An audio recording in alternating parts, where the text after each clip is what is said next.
नौकरी की सुरक्षा मेरे शिक्षक डैडी के लिए सब कुछ थी। सीखना मेरे अमीर डैडी के लिए सब कुछ था। मुझे इस बात पर लगातार सदमा लगता है कि गुणी लोग कितना कम पैसा कमाते हैं। मैं युवाओं को सलाह देता हूँ कि वे कमाने के बजाय सीखने के लिए नौकरी की तलाश करें।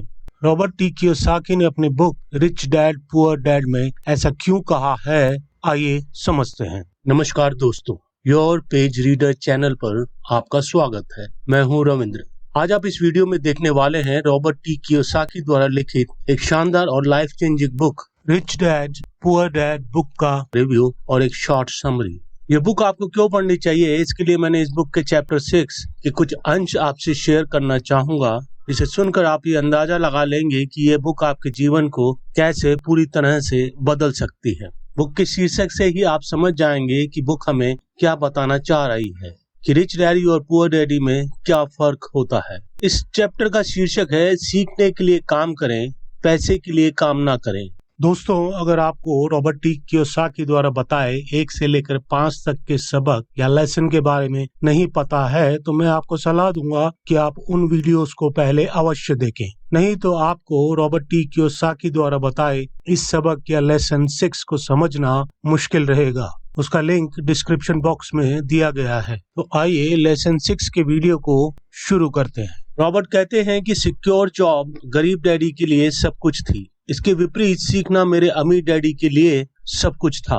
1995 में रॉबर्ट कियोसाकी ने सिंगापुर में एक न्यूज़पेपर में इंटरव्यू दिया।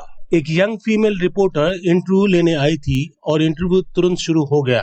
रॉबर्ट और फीमेल रिपोर्टर 5 स्टार होटल की लॉबी में बातचीत कर रहे थे। रॉबर्ट अमीर लोगों के सीक्रेट पर अपने विचार देने वाले थे। बातचीत के दौरान उस फीमेल रिपोर्टर ने कहा कि वो भी रॉबर्ट के जैसे बेस्ट सेलर बनना चाहती है। उस फीमेल रिपोर्टर की राइटिंग स्टाइल दमदार और क्लियर थी, लेकिन उस फीमेल रिपोर्टर की लिखी बुक्स बिकती नहीं थी, इसलिए वह महीने का खर्चा चलाने के लिए न्यूज़पेपर के लिए काम कर रही थी। फीमेल रिपोर्टर ने इस बारे में रॉबर्ट से एडवाइस मांगी। रॉबर्ट एडवाइस देने के लिए राजी हो गए और उन्होंने फीमेल रिपोर्टर को सेल्स ट्रेनिंग का कोर्स करने की सलाह दी। रॉबर्ट ने कहा, सेल्स ट्रेनिंग का कोर्स कर लेने से आपका कैरियर बहुत ज्यादा डेवलप हो जाएगा। ये बात सुनकर रिपोर्टर को गुस्सा आ गया और उसने कहा कि उसके पास इंग्लिश लिटरेचर में मास्टर की डिग्री है, तो मैं सेल्समैन बनने के लिए कोर्स क्यों करूं? असल में वह फीमेल रिपोर्टर सेल्समैन के प्रोफेशन से नफरत करती थी। वो इतना गुस्सा हो गई थी कि वो अपना सामान समेटने लगी और इंटरव्यू खत्म हो गया। जब फीमेल रिपोर्टर ने इंटरव्यू के नोट्स उठाए तब रॉबर्ट ने उस फीमेल रिपोर्टर को कहा कि आप अपने नोट्स और इस बुक को ध्यान से देखें। फीमेल रिपोर्टर को कुछ भी समझ नहीं आया। रॉबर्ट ने कहा कि आपने अपने इंटरव्यू नोट्स में मुझे बेस्ट सेलिंग ऑथर लिखा है, ना कि बेस्ट राइटिंग ऑथर। उस रिपोर्टर की आंखें तुरंत फैल गई। रॉबर्ट ने कहा कि मैं एक बुरा ऑथर हूँ, आप एक अच्छी ऑथर हैं। मैं सेल्स स्कूल गया हूँ, आपके पास इंग्लिश लिटरेचर की मास्टर्स डिग्री है। अगर आप दोनों को इकट्ठा कर लें तो आप एक बेस्ट सेलिंग ऑथर बन सकती हैं। ये बात सुनकर वो रिपोर्टर और ज्यादा गुस्से में आ गई और बोली कि वो इतना नीचे नहीं गिर सकती कि बुक बेचने के लिए सेल्समैन का कोर्स करें। उसने आगे कहा कि मैं एक प्रोफेशनल राइटर हूँ और आप एक सेल्समैन हैं। फीमेल रिपोर्टर ने अपना सारा सामान समेटा और इंटरव्यू छोड़कर चली गई। रॉबर्ट कहते हैं कि ये दुनिया स्मार्ट, गुणी और टैलेंटेड लोगों से भरी हुई है, लेकिन वे लोग फाइनेंशियली जूझते रहते हैं, जैसे कि फीमेल रिपोर्टर। रॉबर्ट ने अपनी बात समझाने के लिए एक घटना का सहारा लिया। एक बार उनकी कार खराब हो गई थी और उसमें से बहुत तेज आवाज आ रही थी। रॉबर्ट कार को गैरेज में ले गए। वहाँ उन्हें एक यंग मैकेनिक मिला। उसने कार की आवाज सुनते ही मिनटों में ही तुरंत कार को ठीक कर दिया। रॉबर्ट यहाँ समझाना चाहते हैं कि टैलेंट ही सब कुछ नहीं होता। रॉबर्ट ये देखकर भी परेशान थे कि टैलेंटेड लोग कितना कम पैसा कमा पाते हैं। रॉबर्ट ने कहा कि एक मेडिकल कंसल्टेंट ने उसे बताया था कि कितने डॉक्टर्स, डेंटिस्ट और प्रोफेशनल लोग पैसे की तंगी से जूझ रहे हैं। असल में तो रॉबर्ट को लगता था कि डॉक्टर या इंजीनियर बनने के बाद तो पैसा उन पर बरसता होगा। उस मेडिकल कंसल्टेंट ने रॉबर्ट से एक काम की बात कही कि वह बड़ी दौलत से केवल एक स्किल सीखने से दूर है। यानी ज्यादातर लोगों को सिर्फ एक स्किल और सीखने की जरूरत है और उनकी इनकम बहुत ज्यादा बढ़ जाएगी। रॉबर्ट ने समझाया कि वे पहले ही बता चुके हैं कि financial intelligence accounting, investment, marketing और कानून की समझ का कॉम्बिनेशन है। इस चारों टेक्निकल स्किल को अच्छे से समझ लें और अच्छे से इम्प्लीमेंट करना सीख लें तो पैसे से पैसा बनाना और भी आसान हो जाएगा। लेकिन अफसोस है कि ज्यादातर लोग एक ही स्किल जानते हैं, वह है ज्यादा कड़ी मेहनत करना। इस स्किल के कॉम्बिनेशन का एक अच्छा एग्जाम्पल वो फीमेल रिपोर्टर है। अगर वो रिपोर्टर एडवर्टीजमेंट की कॉपीराइटिंग और सेल्स का कोर्स कर लेती है तो उसके पास किसी बड़ी एडवर्टीजमेंट कंपनी में जॉब का ऑप्शन खुल जाता है। साथ ही वो यह भी सीख जाती है कि फ्री पब्लिसिटी से कैसे लाखों रुपए कमाए जाते हैं। रात के समय और वीकेंड में वो फीमेल रिपोर्टर अपना नॉवेल पूरा कर सकती थी और जब वो उपन्यास पूरा हो जाता तो उस उपन्यास को बेस्ट सेलर कैसे बना जाए उसकी नॉलेज उसके पास पहले से ही होती, यानी कि एडवर्टीजमेंट और सेल्स का ज्ञान। फिर कुछ ही समय में वो बेस्ट सेलिंग ऑथर हो सकती थी। रॉबर्ट बताते हैं जब उन्होंने अपनी पहली book if you want to be rich and happy don't go to school लिखी और प्रकाशक के पास छपवाने के लिए ले गए तो प्रकाशक ने सुझाव दिया कि वह इस बुक का टाइटल बदलकर द इकोनॉमिक्स ऑफ एजुकेशन कर दें, लेकिन रॉबर्ट ने साफ मना कर दिया क्योंकि रॉबर्ट जानते थे कि इस title the economics of education के साथ उनकी सिर्फ 2 ही बुक्स बिकेंगी। एक तो उनके परिवार का कोई सदस्य खरीदेगा और एक उनका सबसे अच्छा दोस्त। वैसे रॉबर्ट शिक्षा के हमेशा से पक्षधर रहे हैं और एजुकेशन में सुधार में विश्वास करते थे, लेकिन फिर भी उन्होंने कंट्रोवर्शियल टाइटल ही रखने का फैसला किया। रॉबर्ट जानते थे कि इस बुक के कंट्रोवर्शियल टाइटल की वजह से ही उनको ज्यादा पब्लिसिटी मिलेगी और टीवी और रेडियो शो में भी प्रमोशन मिल सकता है। कई लोग समझते थे कि रॉबर्ट बेवकूफ है, लेकिन बुक बहुत ज्यादा बिकी। दोस्तों, अगर आप भी रॉबर्ट टी कियोसाकी की book if you want to be rich and happy don't go to school पढ़ना चाहते हैं तो यह इंग्लिश लैंग्वेज में अमेज़न पर उपलब्ध है। लिंक डिस्क्रिप्शन बॉक्स में दिया गया है। जब रॉबर्ट ने 1969 में यूएस मर्चेंट मैरिन एकेडमी से पढ़ाई पूरी कर ली तो उन्हें स्टैंडर्ड ऑयल टैंकर फ्लीट पर थर्ड मेट की जॉब दी गई। रॉबर्ट के गरीब डैडी रॉबर्ट की इस जॉब से बेहद खुश थे। सैलरी ठीक थी और साल में 5 महीने की छुट्टियां भी मिलती थी। रॉबर्ट जानते थे कि यह एक अच्छा करियर है, लेकिन उन्होंने 6 महीने बाद ये जॉब छोड़ दी। रॉबर्ट मैरिन कॉर्प्स में शामिल होना चाहते थे और प्लेन उड़ाना सीखना चाहते थे। रॉबर्ट किसी सब्जेक्ट का स्पेशलिस्ट बनने के बजाय अलग अलग और ज्यादा एबिलिटीज को सीखना चाहते थे। रॉबर्ट के इस फैसले से उनके गरीब डैडी बेहद नाराज हुए, लेकिन उनके अमीर डैडी बेहद खुश हुए। रॉबर्ट के अमीर डैडी चाहते थे कि रॉबर्ट बहुत सारी चीजों की थोड़ी थोड़ी नॉलेज रखें, इसलिए रॉबर्ट ने उनके रिच डैडी की कंपनीज के अलग अलग डिपार्टमेंट में सालों तक काम किया। रॉबर्ट ने कुछ समय के लिए रिच डैडी की अकाउंटिंग डिपार्टमेंट में काम किया और उन छोटी छोटी चीजों को समझा कि क्या इम्पोर्टेंट है और क्या नहीं। रॉबर्ट ने एक बस बॉय और एक कंस्ट्रक्शन वर्कर के रूप में भी काम किया। इसके अलावा सेल्स, रिजर्वेशन और मार्केटिंग का भी काम किया।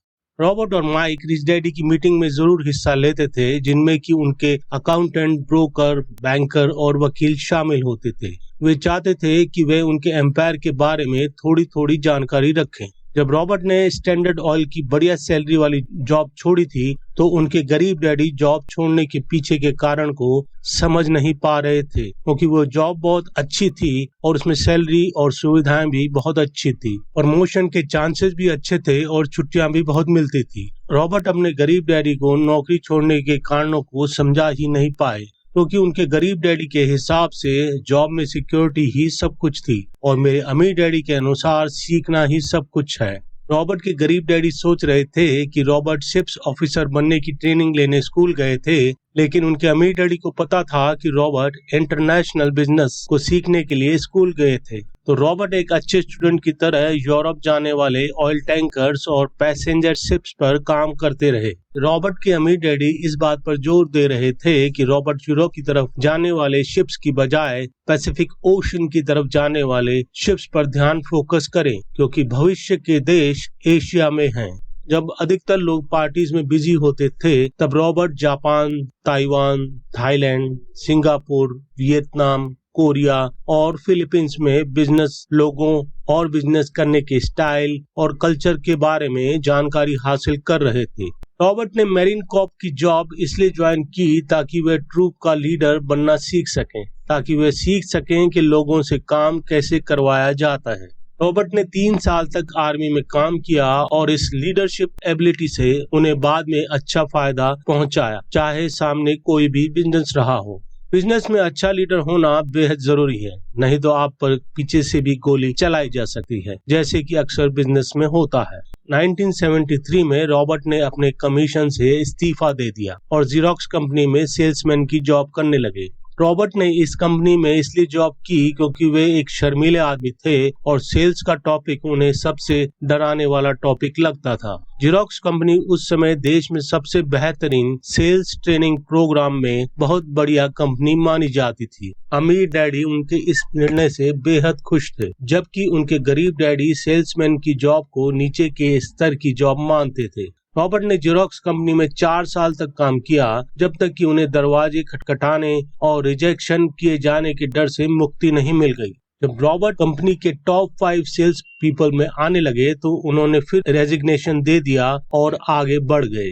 रॉबर्ट के अमीर डैडी ने उनको और माइक को कंपनी चलाने की ट्रेनिंग दे रखी थी, इसलिए 1977 में रॉबर्ट ने अपनी खुद की कंपनी शुरू की। रॉबर्ट को कंपनी को सिर्फ एस्टेब्लिश ही करना था, क्योंकि कंपनी चलाने की सारी स्किल्स ऑलरेडी रॉबर्ट में थी, इसलिए उन्हें कंपनी एस्टेब्लिश करने में कोई परेशानी नहीं हुई।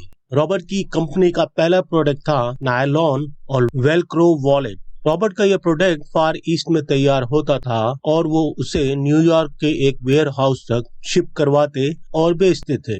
अब रॉबर्ट की फॉर्मल एजुकेशन पूरी हो चुकी थी और अब उनकी सीखी स्किल्स को टेस्ट करने का समय आ गया था। अगर रॉबर्ट इस काम में फेल होते हैं तो वो दिवालिया भी हो सकते थे। रॉबर्ट के 30वें जन्मदिन पर उनका पहला शिपमेंट कोरिया से न्यूयॉर्क के लिए रवाना हुआ। आज के समय में रॉबर्ट इंटरनेशनल लेवल पर बिजनेस करते हैं।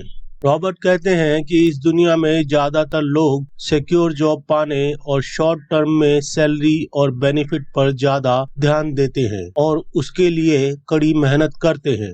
एक और डरावनी थ्योरी है, काम करने वाले इसलिए कड़ी मेहनत करते हैं ताकि उन्हें जॉब से ना निकाला जाए और कंपनी के मालिक एम्प्लॉइज को सिर्फ इतना ही पैसा देते हैं ताकि काम करने वाले काम छोड़कर ना चले जाएं।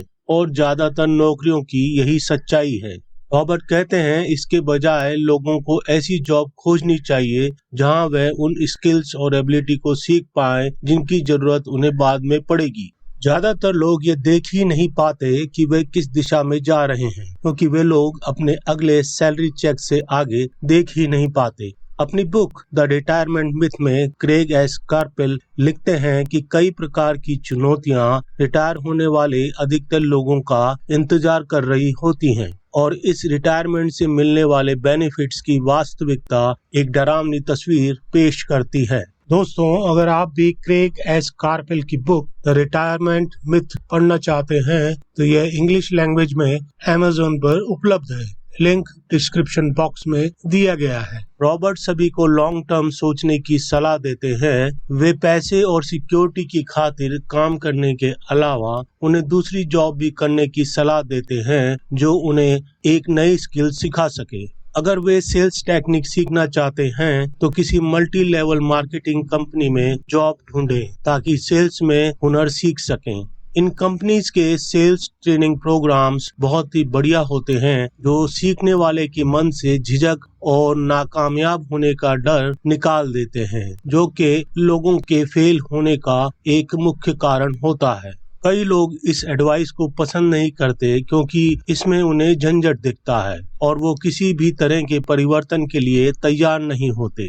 जो लोग कुछ नया सीखना चाहते हैं और मोटिवेट हैं लेकिन कंफ्यूज हैं, उनके लिए रॉबर्ट सलाह देते हैं कि जीवन कुछ हद तक जिम जाने के तरह है। इसमें सबसे कठिन फैसला सिर्फ जिम जाने का फैसला लेना है और एक बार जब आप जिम जाने का फैसला कर लेते हैं तो बाकी सब आसान हो जाता है। जब आप जिम से एक्सरसाइज करके निकलते हो तो आपको बेहद खुशी महसूस होती है।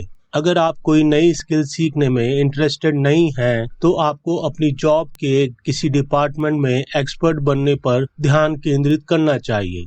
इसके साथ आपको यह भी सुनिश्चित करना चाहिए कि उस कंपनी में यूनियन हो, नहीं तो आपकी हासिल की गई हाई एक्सपर्टीज की वैल्यू बाहर की किसी दूसरी कंपनी में किसी काम की नहीं है। स्किल कभी भी एक इंडस्ट्री से दूसरी इंडस्ट्री में ट्रांसफर नहीं होती। जब रॉबर्ट अपनी क्लास में अपने स्टूडेंट से पूछते हैं कि उनमें से कितने लोग हैं जो मैकडॉनल्ड से ज्यादा अच्छा हैमबर्गर बना सकते हैं, तो ज्यादातर लोग हाथ खड़ा कर देते हैं। रॉबर्ट फिर पूछते हैं, ऐसा क्यों होता है कि आप मैकडॉनल्ड से अच्छा हैमबर्गर बना लेने के बावजूद मैकडॉनल्ड आपसे ज्यादा पैसा बना लेता है? इस सवाल का जवाब साफ है कि मैकडॉनल्ड अपने बिजनेस सिस्टम में बेहतर है। ज्यादातर टैलेंटेड लोग इसलिए आगे नहीं बढ़ पाते क्योंकि वे हैमबर्गर तो अच्छा बना लेते हैं लेकिन बिजनेस सिस्टम के बारे में कुछ नहीं जानते। दुनिया टैलेंटेड लोगों से भरी पड़ी है, या तो वे गरीब हैं या टैलेंटेड होने के बावजूद कम पैसा कमा रहे हैं। इसका जिम्मेदार उनका टैलेंट नहीं, जिम्मेदार उनकी नॉलेज की कमी है। वे लोग केवल अपने टैलेंट को बेहतर और बेहतर करने में ही अपना समय बिता देते हैं, जबकि उसको बेचने और घर घर उस प्रोडक्ट को पहुंचाने की स्किल पर बिल्कुल काम नहीं करते। हो सकता है मैकडॉनल्ड सबसे अच्छा हैमबर्गर नहीं बनाता, लेकिन वे एवरेज टेस्ट वाले हैमबर्गर की कला में बेस्ट है। रॉबर्ट के गरीब डैडी चाहते थे कि रॉबर्ट किसी विषय में स्पेशलाइजेशन हासिल करे ताकि रॉबर्ट को ज्यादा सैलरी मिल सके, जबकि रॉबर्ट के गरीब डैडी को हवाई के गवर्नर ने साफ मना कर दिया था कि वे अब स्टेट गवर्नमेंट के लिए काम नहीं कर सकते।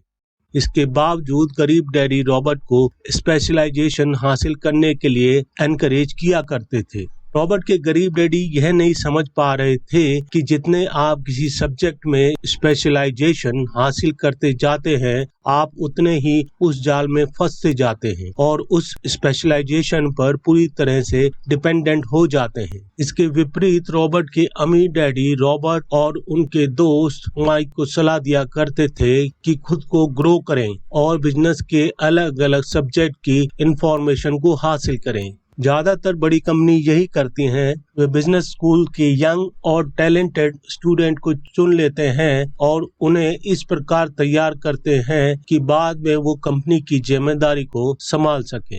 इस प्रकार के लोगों को हर डिपार्टमेंट की नॉलेज हासिल करने के लिए अलग अलग डिपार्टमेंट में ट्रांसफर किया जाता है ताकि वे बिजनेस के पूरे प्रोसेस को सीख सकें और इस प्रकार वो ग्रो करते हैं। रॉबर्ट कहते हैं कि सेकेंड वर्ल्ड वॉर के समय एक कंपनी से दूसरी कंपनी में जाना बुरा समझा जाता था, लेकिन आज के समय में एक कंपनी से दूसरी कंपनी में जाना स्मार्टनेस समझा जाता है। इससे आपको ज्यादा सीखने को मिलता है और लॉन्ग टर्म में ये आपको ज्यादा पैसा बनाने की अपॉर्चुनिटी का बेनिफिट देता है।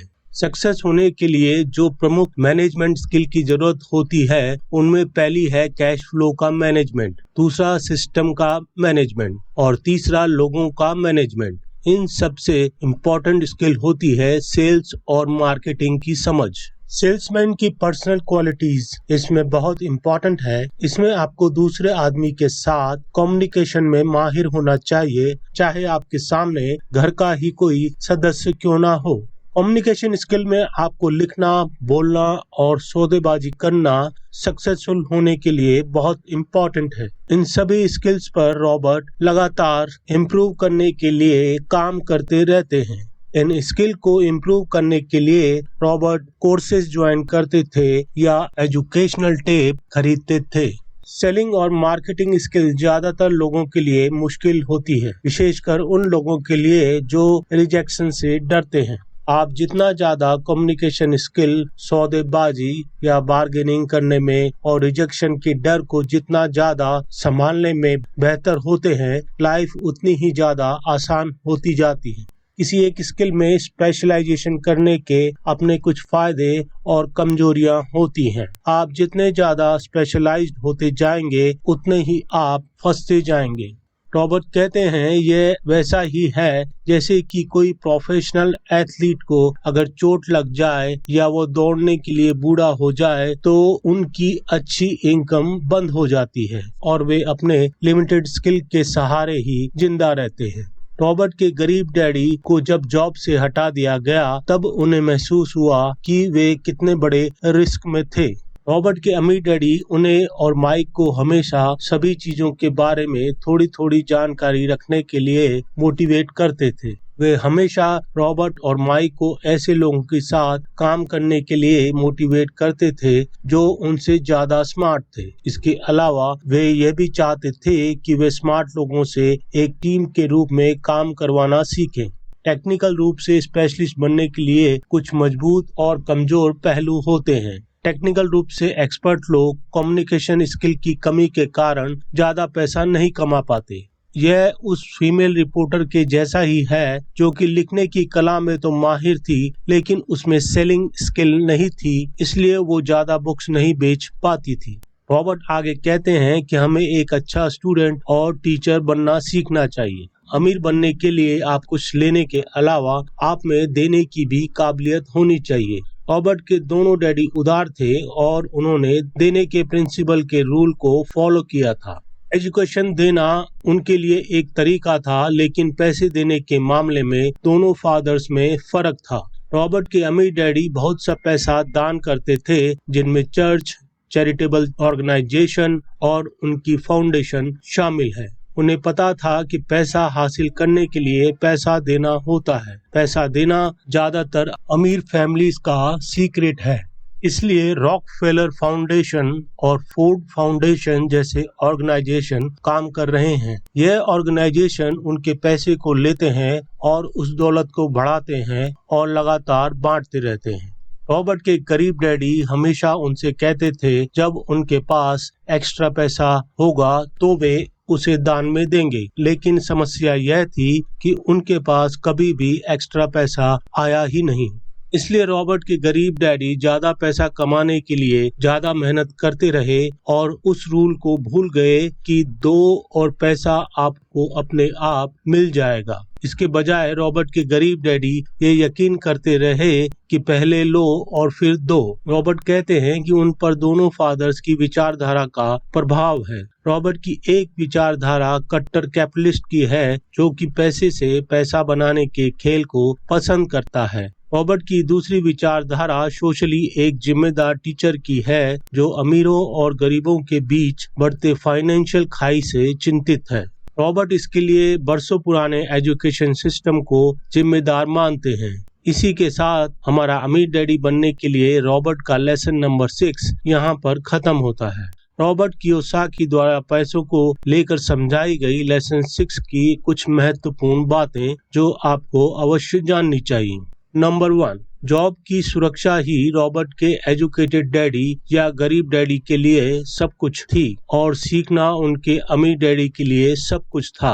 नंबर 2, रॉबर्ट इस बात से बहुत दुखी थे कि टैलेंटेड लोग कितना कम पैसा कमा पाते हैं। रॉबर्ट युवाओं को एडवाइस देते हैं कि वे कमाने के बजाय सीखने के लिए नौकरी की तलाश करें।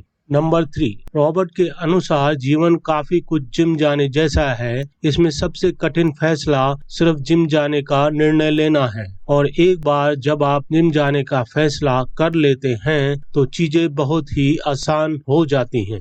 मैं उम्मीद करता हूं कि इस वीडियो से आपके फाइनेंशियल नॉलेज में जरूर इजाफा हुआ होगा। अब मैं कुछ प्रश्नों को आपके लिए छोड़े जाता हूं और इस वीडियो का समापन करते हैं। प्रश्न पहला, क्या आप ऐसे बेहद टैलेंटेड लोगों को जानते हैं जो बहुत कम पैसा कमाते हैं और वे क्या अलग कर सकते हैं? प्रश्न दूसरा, क्या आपने भी अपनी स्पेशलाइजेशन से अलग एक्स्ट्रा स्किल सीखने की कोशिश की है? उसका रिजल्ट क्या था? प्रश्न तीसरा, क्या कोई ऐसा समय था जब आप किसी सिक्योर जॉब में ही रुके रहे बजाय किसी नए पद पर जाने का साहस करने के, जहां आप लॉन्ग टर्म में ज्यादा हासिल कर सकते थे? आपके निर्णय का आधार क्या था? प्रश्न चौथा, अगर कोई आपसे ये एडवाइस मांगे कि उसके कामकाजी जीवन में सीखने के लिए सबसे इम्पोर्टेंट योग्यताएं क्या हैं, तो आप कौन से योग्यताएं बताएंगे? आप अपने जवाब कमेंट बॉक्स में दे सकते हैं। अगर आप ये जानना चाहते हैं कि रॉबर्ट कियोसाकी ने इस बुक में अमीर डैडी बनने का 7वां सबक क्या बताया है, तो इस चैनल को सब्सक्राइब कर ले और बेल आइकन के बटन को दबा दे ताकि आने वाले वीडियो का नोटिफिकेशन आपको मिल सके। दोस्तों, अगर आपको रॉबर्ट टी कियोसाकी द्वारा बताए 1 से लेकर 5 तक के सबक या लेसन के बारे में नहीं पता है, उन वीडियोस को अवश्य देखिए। उनके लिंक डिस्क्रिप्शन बॉक्स में दिए गए हैं। अगर आपको ये वीडियो अच्छा लगा है तो आप इसे लाइक और शेयर कीजिए ताकि मुझे ऐसे वीडियो बनाने का मोटिवेशन मिलता रहे। अगर आप कंप्लीट बुक पढ़ना चाहते हैं तो आप इसे खरीद सकते हैं, Amazon पर ये उपलब्ध है। लिंक डिस्क्रिप्शन बॉक्स में दिया गया है। अगर आप इस बुक की ऑडियो सुनना चाहते हैं तो यह कुकू FM पर उपलब्ध है, उसका भी लिंक डिस्क्रिप्शन बॉक्स में उपलब्ध है। इसी के साथ ये वीडियो यहाँ समाप्त होता है दोस्तों। जय हिंद, वंदे मातरम।